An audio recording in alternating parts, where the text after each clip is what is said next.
BFM Business, BFM Patrimoine, la polémique. Nicolas Dose, bonjour. Bonjour. Où va le monde en 2023 ? Cette saison, rapport d'automne du FMI, qu'est-ce que ça donne ? C'est pas réjouissant, très franchement. D'abord, en termes de risque de récession, le FMI considère qu'il y a un tiers des pays qui vont connaître une récession technique, mais une récession en 2023. Une chance sur 4 que la croissance mondiale soit inférieure à 2%. Une croissance mondiale inférieure à 2%, on appelle ça une récession mondiale. C'est pas la peine d'avoir un moins devant pour être qu'on considère que c'est une récession. Sur l'inflation mondiale 2023, elle ralentit en 2023, elle tombe à 6,5% d'après le FMI, après 8,8% cette année. Ensuite, sur la croissance des différentes régions du monde, les États-Unis feront au mieux 1% l'an prochain d'après le FMI. La Chine connaîtra sa pire année depuis 40 ans, avec 4,4% de croissance. Perspective assez sombre en Europe, une croissance de la zone euro de 0,5%, 0,7% pour la France, moins 0,3% pour l'Allemagne, moins 0,2% pour l'Italie.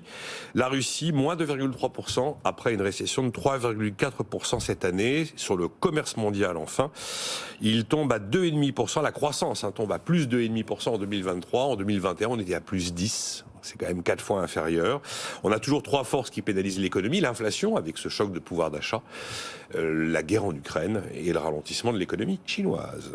Alors, le chef économiste du FMI met particulièrement en garde l'Europe, que dit-il ? Oui, Pierre-Olivier Gourin-Chasse. Si j'étais dans la force basque, j'utiliserais l'image du soc à tira. Vous savez, le tir à la corde où chacun tire de son côté pour ramener la corde dans son camp. Parce qu'il nous dit la chose suivante, les Européens, vous ne pouvez pas continuer à avoir une politique monétaire qui tire dans un sens et une politique budgétaire qui tire dans l'autre sens. Freiner et accélérer en même temps, ça ne fonctionne pas et c'est la réalité aujourd'hui en Europe, contrairement aux États-Unis, où on resserre avec la politique monétaire et on resserre avec la politique budgétaire. Dans les deux cas, on envoie du froid. Nous, on a d'un côté du froid avec la BCE et du côté du chaud avec les budgets. Dernier exemple, en Allemagne. Du coup, qu'est-ce qu'il faut faire ? Ce qu'il faut faire, mais c'est pas ce qu'on fait, mais ce qu'il faudrait faire, il faudrait que les politiques budgétaires réduisent les déficits, car creuser les déficits, ça alimente l'inflation.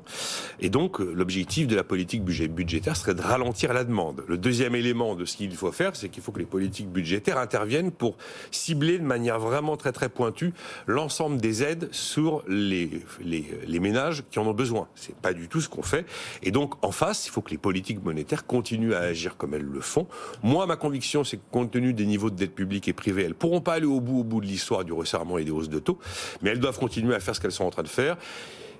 Il en va de la crédibilité de la devise, la crédibilité de la Banque centrale et des fameuses anticipations d'inflation. À partir du moment où elle lâche, où elle dit ma cible c'est plus 2%, c'est 4%, vous changez complètement la vision du monde de l'ensemble des agents économiques et les ancrages futurs d'inflation. Donc voilà ce qu'il faut faire. Politique monétaire qui n'alimente pas la demande, politique budgétaire qui n'alimente pas la demande, politique budgétaire ciblée et politique monétaire qui envoie les signaux que le marché a besoin d'entendre pour anticiper l'inflation future.